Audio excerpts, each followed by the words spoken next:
ಒಬ್ಬ ಸಮರ್ಥ ಅಭ್ಯರ್ಥಿಯನ್ನು ಈ ಕ್ಷೇತ್ರಕ್ಕೆ ಕೊಡ್ತಾ ಇದ್ದರೆ ನನ್ನದು ಸ್ಪರ್ಧೆ ಖಂಡಿತ ಇರಲಿಲ್ಲ. ಕಾರ್ಯಕರ್ತರ ಭಾವನೆಗಳಿಗೆ ಬೆಲೆ ಕೊಡತಕ್ಕಂಥ ವ್ಯಕ್ತಿ ಮುಂದಿನ ಜನಪ್ರತಿನಿಧಿ ಆಗ್ತಾನೆ ಅಂತೇಳಿ ಆದರೆ ನಾನು ಯಾವುದೇ ತ್ಯಾಗಕ್ಕೂ ನಾನು ಸಿದ್ಧನಿದ್ದೇನೆ. ನಾನು ಯಾವತ್ತೂ ಕೂಡ ಅಧಿಕಾರಕ್ಕೆ ಅಂಟಿಕೊಂಡವನು ಅಲ್ಲವೇ ಅಲ್ಲ. ಮೊನ್ನೆ ನಾಮಪತ್ರದ ಸಂದರ್ಭದಲ್ಲಿ ಬೇರೆ ಬೇರೆ ಕ್ಷೇತ್ರದಿಂದ ಜನರನ್ನು ಕರೆದು ತಂದದನ್ನು ನಾವೆಲ್ಲ ಕಂಡಿದ್ದೇವೆ. ಅದಕ್ಕಿಂತ ದೊಡ್ಡ ದುರಂತ ಏನಿದೆ? ಮುಂದಿನ ದಿವಸದಲ್ಲಿ ಇಂಥ ತಪ್ಪು ಹೆಜ್ಜೆಗಳು, ತಪ್ಪು ನಿರ್ಧಾರಗಳು ಪಕ್ಷದಿಂದ, ಸಂಘಟನೆಯಿಂದ, ಸಂಘದಿಂದ ಆಗಬಾರದು ಅಂತಕ್ಕಂಥ ಯೋಚನೆ ಈ ಬಾರಿಯ ಚುನಾವಣೆಗೆ ಶ್ರೀರಕ್ಷೆ ಆಗಲಿಕ್ಕಿದೆ. ತಾವು ಚುನಾವಣೆಗೆ ನಿಲ್ತೇನೆ ಅನ್ನುವಂಥ ಒಂದು ಘೋಷಣೆಯನ್ನು ಮಾಡಿದಂಥ ಸಂದರ್ಭದಲ್ಲಿ ತಮ್ಮ ಮೇಲಿನ ಪ್ರಕರಣಗಳ ಬಗ್ಗೆ ಕೂಡ ಒಂದಷ್ಟು ಚರ್ಚೆ ಆಯಿತು.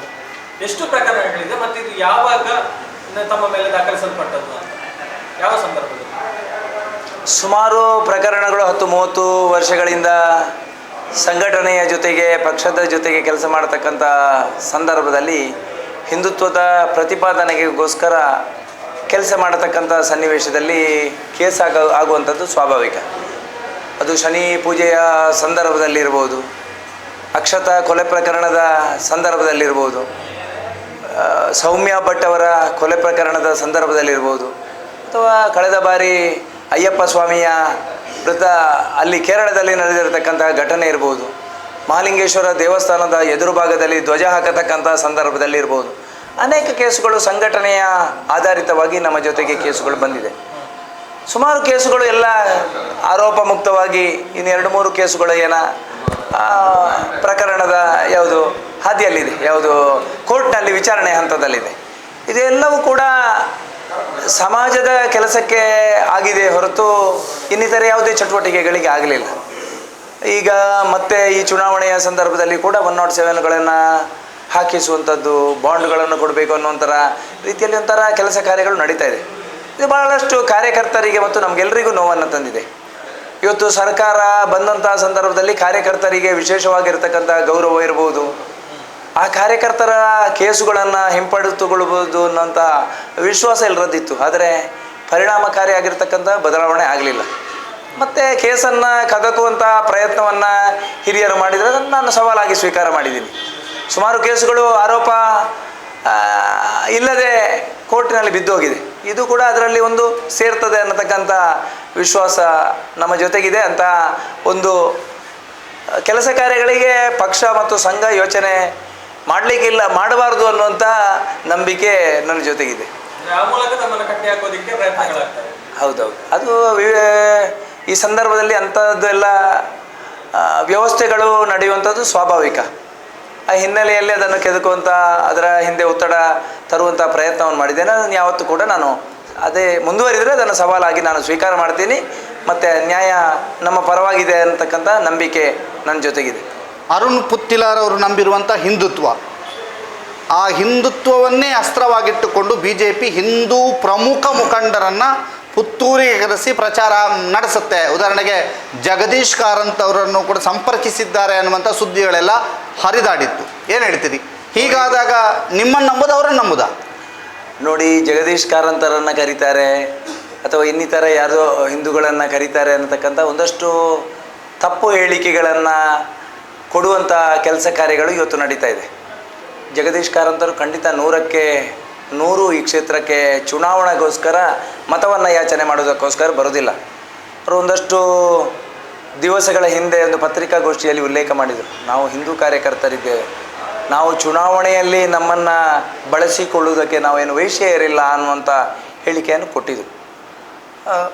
ಮತ್ತು ಆ ತಪ್ಪು ಹೆಜ್ಜೆಯನ್ನು, ಸಂಘಟನೆಯ ಕೆಲಸವನ್ನು ಬಿಟ್ಟು ಪಕ್ಷದ ಜೊತೆಗೆ ಜೋಡಿಸುವಂಥ ತಪ್ಪು ಹೆಜ್ಜೆಯನ್ನು ಕಾರಂತರು ಇಡಲಿಕ್ಕಿಲ್ಲ ಅನ್ನುವಂಥ ವಿಶ್ವಾಸ ನಮಗಿದೆ. ಅನಿವಾರ್ಯವಾಗಿ ಮತ್ತೆ ಬಂದರೂ ಕೂಡ ನಮ್ಮ ಕೆಲಸ ಕಾರ್ಯದಲ್ಲಿ ಯಾವುದೇ ರೀತಿಯ ಹಿನ್ನಡೆ ಆಗುವುದಿಲ್ಲ. ಅದಕ್ಕೆ ಪೂರಕವಾಗಿರತಕ್ಕಂಥ ಎಲ್ಲ ವ್ಯವಸ್ಥೆಗಳು, ಕೆಲಸ ಕಾರ್ಯಗಳು ಬೂತು ಮಟ್ಟದಲ್ಲಿ ನಡೀತದೆ. ಒಂದಷ್ಟು ಜಾಗರಣ ವೇದಿಕೆ ಅಥವಾ ಇನ್ನಿತರ ಕಾರ್ಯಕರ್ತರಿದ್ದರೆ ಅವರನ್ನು ಅವರು ವಾಪಸ್ ಕರೆಸಿಕೊಂಡರು. ಅರುಣ್ ಪುತ್ತಿಲ್ ಅವರ ಜೊತೆಗಿದ್ದವರನ್ನ ಈ ಮೂಲಕ ಅವರ ನಿಮ್ಮ ಸಂಘಟನಾ ಬಲವನ್ನು ಕಡಿಮೆಗೊಳಿಸಬಹುದು ಅನ್ನುವಂಥ ಲೆಕ್ಕಾಚಾರ ನಮ್ಮಲ್ಲಿ ಎಲ್ಲ ಕಾರ್ಯಕರ್ತರು ಕೂಡ ಇದ್ದಾರೆ. ಇವತ್ತು ಜಾಗರಣ ವೇದಿಕೆಯ ಪದಾಧಿಕಾರಿಗಳು, ಬಜರಂಗ ದಳದ ಪದಾಧಿಕಾರಿಗಳು, ವಿಶ್ವ ಹಿಂದೂ ಪರಿಷತ್ತಿನ ಪದಾಧಿಕಾರಿಗಳು, ಭಾರತೀಯ ಜನತಾ ಪಕ್ಷದ ಪದಾಧಿಕಾರಿಗಳು, ಜನಪ್ರತಿನಿಧಿಗಳು, ಸಂಘದ ಸ್ವಯಂ ಸೇವಕರು, ಸಂಘಟನೆಯ ಕಾರ್ಯಕರ್ತರು ಎಲ್ಲರೂ ಇದ್ದಾರೆ. ಸಣ್ಣ ಸಣ್ಣ ಗೊಂದಲಗಳನ್ನು ನಿರ್ಮಾಣ ಮಾಡುವಂಥ ಹಂತದಲ್ಲಿ ಯಾರೂ ಕೂಡ ಅವರು ಹಾದಿ ತಪ್ಪುವಂಥ ವ್ಯವಸ್ಥೆ ಇವತ್ತಿನ ಸನ್ನಿವೇಶದಲ್ಲಿ ಆಗುವುದಿಲ್ಲ ಅನ್ನುವಂಥ ವಿಶ್ವಾಸ ನಮ್ಮ ಜೊತೆಗಿದೆ. ಕಾಂಗ್ರೆಸ್ನಲ್ಲಿ ಸುಮಾರು 14 ಜನರಷ್ಟು 14 ಜನರಷ್ಟು ಅರ್ಜಿಯನ್ನು ಸಲ್ಲಿಸಿದರು. ಅಂಥ ಈ ಟಿಕೆಟ್ ಸಿಗದವರನ್ನು ಏನಾದರೂ ನೀವು ಸಂಪರ್ಕ ಮಾಡೋ ಕೆಲಸ ಮಾಡಿದ್ದೀರಾ? ಖಂಡಿತ ಅಂತಹ ವಿದ್ಯಮಾನಗಳು ಇಷ್ಟವರೆಗೆ ನಡೀಲಿಲ್ಲ. ನಮಗೆ ಚುನಾವಣೆಗೆ, ಸ್ಪರ್ಧೆಗೆ ಮತ್ತು ಚುನಾವಣಾ ಕೆಲಸವನ್ನು ಮಾಡೋದಕ್ಕೆ ಬೇಕಾಗಿರತಕ್ಕಂಥ ಎಲ್ಲ ವ್ಯವಸ್ಥೆಗಳು ನಮ್ಮ ಜೊತೆಗಿದೆ. ಕಾರ್ಯಕರ್ತರ ಕೊರತೆ ಇಲ್ಲ, ನಾಯಕರ ಕೊರತೆ ಇಲ್ಲ. ಬೂತ್ ಮಟ್ಟದಲ್ಲಿ ಸಂಪರ್ಕ ಮಾಡಲಿಕ್ಕೆ, ಮನೆ ಮನೆ ಭೇಟಿ ಮಾಡೋದಕ್ಕೆ ನಮಗೇನು ಕಷ್ಟ ಸಾಧ್ಯವಾದಂಥ ಯಾವುದೇ ಸನ್ನಿವೇಶ ನಿರ್ಮಾಣ ಆಗಲಿಲ್ಲ. ಆ ಯೋಚನೆ ನಡುವೆ ನಾವು ಯಾರನ್ನೂ ಕೂಡ ಸಂಪರ್ಕ ಮಾಡತಕ್ಕಂಥ ವ್ಯವಸ್ಥೆ ಈ ತನಕ ನಡೀಲಿಲ್ಲ. ಮತ್ತು ಈ ಬೆಳವಣಿಗೆಗಳು ಎಲ್ಲರೂ ಅತ್ಯಂತ ಸೂಕ್ಷ್ಮವಾಗಿ ಗಮನಿಸಿದ್ದಾರೆ. ಯಾರನ್ನು ಆಯ್ಕೆ ಮಾಡಬೇಕು ಅನ್ನುವಂಥ ನಿರ್ಧಾರ ಮಾಡಿದ್ದಾರೆ. ಅದಕ್ಕೆ ಎಲ್ಲರೂ ಸಹಕಾರ ಕೊಡ್ತಾರೆ ಅಂತಕ್ಕಂಥ ವಿಶ್ವಾಸ ನಮ್ಮ ಜೊತೆಗಿದೆ. ಭ್ರಷ್ಟಾಚಾರ ಚುನಾವಣೆಯ ಒಂದು ವಿಷಯ ಆಗಿದೆ. ನೀವು ಪುತ್ತೂರಿನಲ್ಲಿ ಭ್ರಷ್ಟಾಚಾರ ಇದೆಯೋ ಇಲ್ಲವೋ, ಇದ್ದಿದ್ರೆ ಎಷ್ಟರ ಮಟ್ಟಿಗಿದೆ, ಹೇಗಿದೆ? ಭ್ರಷ್ಟಾಚಾರ ಪುತ್ತೂರಿನಲ್ಲಿ ಇಲ್ಲ ಅನ್ನುವಂಥದ್ದನ್ನು ಹೇಳುವಾಗಿಲ್ಲ. ಸಾರ್ವಜನಿಕ ವಲಯದಲ್ಲಿ ಭ್ರಷ್ಟಾಚಾರದ ಬಗ್ಗೆ ಈಗಾಗಲೇ ಅನೇಕ ರೀತಿಯ ಈ ಕ್ಷೇತ್ರದಲ್ಲಿ ಇರತಕ್ಕಂಥ ಭ್ರಷ್ಟಾಚಾರದ ಬಗ್ಗೆ ಅನೇಕ ಆಪಾದನೆಗಳನ್ನು ನಾವೆಲ್ಲ ಕೇಳಿದ್ದೇವೆ. ಅದು ಅಕ್ರಮ ಸಕ್ರಮದ ವಿಷಯದಲ್ಲಿರ್ಬೋದು, ಟ್ರಾನ್ಸ್ಫರ್ ಮಾಡತಕ್ಕಂಥ ವಿಷಯದಲ್ಲಿರ್ಬೋದು, ಅನೇಕ ಸಂಗತಿಗಳು ನಡೆದಿದೆ. ಅದನ್ನು ಪೂರ್ಣ ಪ್ರಮಾಣದಲ್ಲಿ ನಿಯಂತ್ರಣ ಮಾಡುವಂಥದ್ದು ನಮ್ಮ ಕರ್ತವ್ಯ ಅನ್ನುವಂಥದ್ದನ್ನು ನಾನು ಅರಿತಿದ್ದೇನೆ. ಈಗಾಗಲೇ ಭ್ರಷ್ಟಾಚಾರವನ್ನು ನಿರ್ಮೂಲನೆ ಮಾಡಬೇಕು ಅನ್ನತಕ್ಕಂಥ ಯೋಚನೆ ಅಡಿಯಲ್ಲಿ ಸುದ್ದಿ ಪತ್ರಿಕೆ ಒಳ್ಳೆಯ ಹೆಜ್ಜೆಯನ್ನು ಇಟ್ಟಿದೆ. ಅದು ಇಡೀ ದೇಶಕ್ಕೆ ಒಂದು ಒಳ್ಳೆಯ ಸಂದೇಶವನ್ನು ಕೊಡ್ತಕ್ಕಂಥ ಕೆಲಸ ಕಾರ್ಯ ಪತ್ರಿಕೆಯ ಮುಖಾಂತರ ಆಗಿದೆ. ಆ ಪತ್ರಿಕೆಯ ಎಲ್ಲ ಕೆಲಸ ಕಾರ್ಯಗಳನ್ನು ನಾನು ಹಿಂದೆಯೂ ಕೂಡ ಸ್ವಾಗತಿಸಿದ್ದೇನೆ ಮತ್ತು ನನ್ನ ಜೀವನದಲ್ಲಿ ನಾನು ಜೋಡಿಸಿಕೊಂಡಿದ್ದೇನೆ. ಈ ಬಾರಿಯ ಚುನಾವಣೆಯಲ್ಲ, ಅದನ್ನು ಅನುಷ್ಠಾನಗೊಳಿಸಲಿಕ್ಕೆ ಪೂರ್ಣ ಪ್ರಮಾಣದ ವ್ಯವಸ್ಥೆಯನ್ನು ನಾವು ಕೂಡ ಮಾಡ್ತೀವಿ. ಹಿಂದಿನ ಶಾಸಕರು ಸರಿಸುಮಾರು 1.5 ಸಾವಿರ ಕೋಟಿ ಅನುದಾನವನ್ನು ಪುತ್ತೂರಿಗೆ ತಂದಿದ್ದಾರೆ. ಬಿಜೆಪಿಯವರು ಈ ಬಾರಿ ಅಭಿವೃದ್ಧಿಯ ಜೊತೆಗೆ ಹಿಂದುತ್ವ ಅನ್ನುವಂಥ ಒಂದು ದಾಳವನ್ನು ಉಳಿಸಿದ್ದಾರೆ ಅನ್ನುವಂಥದ್ದು. ಇದರ ಬಗ್ಗೆ ನಿಮ್ಮ ಒಂದು ಸ್ಟ್ರಾಟಜಿ ಏನಾಗಿದೆ? ಜನಪ್ರತಿನಿಧಿಯಾಗಿ 1.5 ಸಾವಿರ ಕೋಟಿ ತರುವಂಥದ್ದು ಅದು ದೊಡ್ಡ ಸಂಗತಿ ಅಲ್ಲ, ಅದವನ ಕರ್ತವ್ಯ.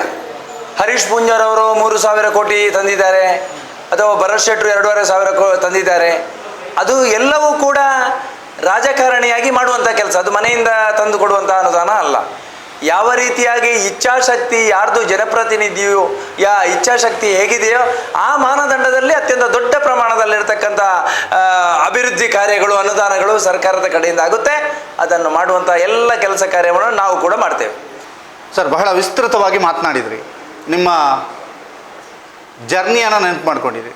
ಬಹಳ ವಿಶೇಷವಾಗಿ ಬಹಳ ಅಗ್ರೆಸಿವ್ ಲೀಡರ್ ಆಗಿರುವಂಥ ಅರುಣ್ ಪುತ್ತಿಲಾರ್ ಅವರು ಕಣ್ಣೀರು ಹಾಕಿದ್ದು ಕೂಡ ಈ ಒಂದು ಸಂದರ್ಶನಕ್ಕೆ ಸಾಕ್ಷಿಯಾಯಿತು. ನೀವು ಭಾವುಕನೋ ಅಥವಾ ಅಗ್ರೆಸಿವೋ ಸೌಮ್ಯನೋ ಈಗ ನಮಗೆ ಕನ್ಫ್ಯೂಸ್ ಆಗ್ತಿದೆ. ಏನು ನೀವು? ಅಲ್ಲ, ನಮಗೆ ಆಗಿರ್ತಕ್ಕಂಥ ನೋವನ್ನು ನೆನಪಿಸುವಾಗ ದುಃಖ ಬರುವಂಥದ್ದು ಸ್ವಾಭಾವಿಕ. ಆದರೆ ಪರಿಸ್ಥಿತಿಗೆ ಅನುಗುಣವಾಗಿ ಕೆಲಸ ಮಾಡುವಂಥದ್ದು ನಮ್ಮ ಕರ್ತವ್ಯ. ಈ ಎರಡನ್ನೂ ಜೋಡಿಸಿಕೊಂಡು ನಡೆದಾಗ ಮಾತ್ರ ನಮ್ಮ ಯೋಚನೆಗಳು ಸಾಕಾರಗೊಳ್ಳಲಿಕ್ಕೆ ಸಾಧ್ಯ. ನೋವಾದಂಥ ಸಂದರ್ಭದಲ್ಲಿ ನಾವು ನೋವಿನ ಜೊತೆಗೆ ಸಾಗಬೇಕಾಗಿರುವಂಥದ್ದು ಅನಿವಾರ್ಯ. ಆ ಒಂದು ಸಂದರ್ಭದಲ್ಲಿ ನಮ್ಮ ನಿರೀಕ್ಷೆಗಳ ವಿರುದ್ಧವಾಗಿ, ನಾವು ಮಾಡಿದಂಥ ಕೆಲಸ ಕಾರ್ಯಗಳ ವಿರುದ್ಧವಾಗಿ ನಮ್ಮದೇ ಸಂಘಟನೆ, ನಮ್ಮದೇ ಪಕ್ಷ, ನಮ್ಮದೇ ಜನರು ನಮ್ಮ ಮೇಲೆ ಸವಾರಿ ಆಗುವಾಗ ದುಃಖ ಬರುವಂಥದ್ದು, ವ್ಯಕ್ತ ಆಗುವಂಥದ್ದು ಸ್ವಾಭಾವಿಕ.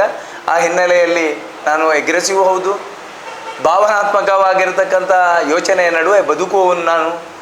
ಜೊತೆಗೆ ಕಾರ್ಯಕರ್ತರಿಗೆ ಯಾವುದೇ ಸಂದರ್ಭದಲ್ಲಿ ಇಂಥ ಭಾವುಕತೆ, ನೋವು ಬರಬಾರದು ಅಂತಕ್ಕಂಥ ಹಿನ್ನೆಲೆಯ ಜೊತೆಗೆ ಈ ಸಮಾಜದಲ್ಲಿ ಎಲ್ಲರನ್ನು ಜೋಡಿಸಿಕೊಂಡು ಮುಂದಿನ ದಿಸೆಯಲ್ಲಿ ಮುಂದಿನ ಯೋಚನೆ ಅಡಿಯಲ್ಲಿ ನಾವೆಲ್ಲ ಹೆಜ್ಜೆಯನ್ನು ಇಡಲಿಕ್ಕಿದ್ದೀವಿ.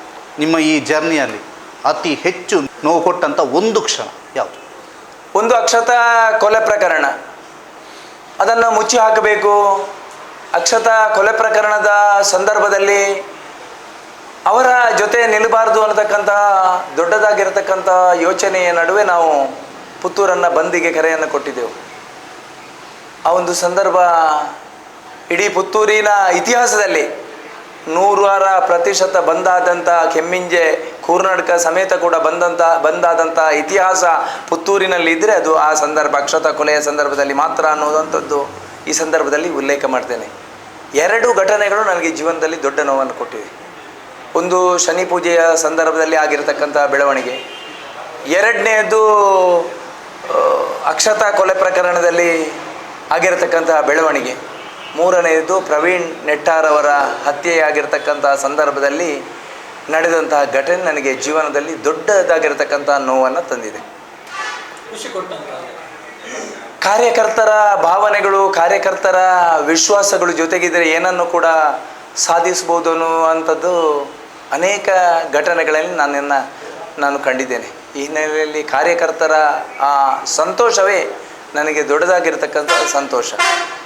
ಓಕೆ, ಸಂದರ್ಶನದ ಕೊನೆಯ ಹಂತದಲ್ಲಿ ನಿಮಗೆ ಈಗ ಒಂದು ಅವಕಾಶ, ನೀವು ಯಾವುದಾದ್ರೂ ಕಾರ್ಯಕರ್ತರಿಗಿರ್ಬೋದು, ನಿಮ್ಮ ವೀಕ್ಷಕರಿಗಿರ್ಬೋದು, ಯಾರಿಗಾದ್ರು ಹೇಳಲಿಕ್ಕೆ ಏನಾದರೂ ಬಾಕಿ ಇದ್ದರೆ ಹೇಳು. ನಾನು ಹೇಳುವಂಥದ್ದು ಇಷ್ಟೇ, ಈ ಬಾರಿಯ ಚುನಾವಣೆ ಹಿಂದುತ್ವದ ಚುನಾವಣೆ. ಧರ್ಮ ಆಧಾರಿತವಾಗಿ ನಾವೆಲ್ಲರೂ ಬದುಕುವವರು, ಒಂದು ಕ್ಷಣವೂ ಕೂಡ ಧರ್ಮವನ್ನು ಬಿಟ್ಟು ಬದುಕಲಿಕ್ಕೆ ಅಸಾಧ್ಯ. ಅದಕ್ಕೋಸ್ಕರ ಈ ಬಾರಿಯ ಚುನಾವಣೆಯಲ್ಲಿ ಧರ್ಮಾಧಾರಿತವಾಗಿರ್ತಕ್ಕಂಥ ರಾಜಕಾರಣವನ್ನು ಮಾಡೋದಕ್ಕೆ, ಹಿಂದುತ್ವದ ಪ್ರತಿಪಾದನೆಯನ್ನು ಮಾಡೋದಕ್ಕೆ, ಆ ರಾಷ್ಟ್ರೀಯ ಸ್ವಯಂ ಸೇವಕ ಸಂಘದ ಕಲ್ಪನೆಯನ್ನು ಸಾಕಾರಗೊಳಿಸುವುದಕ್ಕೆ, ನಿಮ್ಮ ಮನೆ ಮಗನಾಗಿ ಕ್ಷೇತ್ರವನ್ನು ಪ್ರತಿನಿಧಿಸುವುದಕ್ಕೆ ನಿಮ್ಮೆಲ್ಲರ ಆಶೀರ್ವಾದ ಇರಲಿ ಅನ್ನುವಂಥದ್ದೇ ನನ್ನ ಬಯಕೆ. ಇದು ಪುತ್ತೂರು ವಿಧಾನಸಭಾ ಕ್ಷೇತ್ರದ ಈ ಬಾರಿಯ ಚುನಾವಣೆಯಲ್ಲಿ ಪಕ್ಷೇತರ ಅಭ್ಯರ್ಥಿಯಾಗಿ ನಿಂತಿರುವಂತಹ ಅರುಣ್ ಕುಮಾರ್ ಪುತ್ತಿಲ ಅವರ ಮಾತಿನ ನಡುವೆ ಭಾವುಕರಾದರು. ಅಂತಿಮ ಹಂತದಲ್ಲೂ ಕೂಡ ಅಂದರೆ ಪ್ರದರ್ಶನದ ಕೊನೆಯ ವೇಳೆಯಲ್ಲೂ ಕೂಡ ಕೊನೆಯ ಮಾತನ್ನು ಹೇಳುವಂತಹ ಸಂದರ್ಭದಲ್ಲಿ ಭಾವುಕರಾಗಿದ್ದಾರೆ. ಸೊ ಇದು ಅವರ ಮಾತು, ಅವರ ನಡೆದುಕೊಂಡು ಬಂದಂತಹ ಹಾದಿ, ಯಾವ ರೀತಿ ಅಂದರೆ ತೊಡಗಿಸಿಕೊಂಡು ಬಂದರು, ಯಾವ ರೀತಿ ಅವರನ್ನು ತುಳಿಯುವಂತಹ ಪ್ರಯತ್ನಗಳಾಯಿತು, ಮತ್ತೆ ಈ ಚುನಾವಣೆಯನ್ನು ಎದುರಿಸೋದಕ್ಕೆ ಏನೆಲ್ಲ ವ್ಯವಸ್ಥೆಗಳನ್ನು, ಸ್ಟ್ರಾಟಜಿಗಳನ್ನು ಮಾಡಿಕೊಂಡಿದ್ದಾರೆ, ಎಲ್ಲವನ್ನೂ ಕೂಡ ನಮ್ಮ ಮುಂದೆ ಹಿಡಿದಿಟ್ಟಿದ್ದಾರೆ. ಅವರಿಗೆ ಧನ್ಯವಾದಗಳನ್ನು ಅರ್ಪಿಸ್ತಾ ಇದ್ದೇನೆ ಕಾರ್ಯಕ್ರಮದಲ್ಲಿ ಪಾಲ್ಗೊಂಡದಕ್ಕಾಗಿ. ವೀಕ್ಷಕರೇ, ಇದು ಇವತ್ತಿನ ವಿಶೇಷ. ಮುಂದಿನ ಸಂಚಿಕೆಯಲ್ಲಿ ಇನ್ನೋರ್ವ ಅತಿಥಿಯ ಜೊತೆಗೆ ಮತ್ತೆ ಬರ್ತೇವೆ. ನೋಡ್ತಾ ಇರಿ ಸುದ್ದಿ ನ್ಯೂಸ್ ಪುತ್ತೂರು. ನಮಸ್ಕಾರ.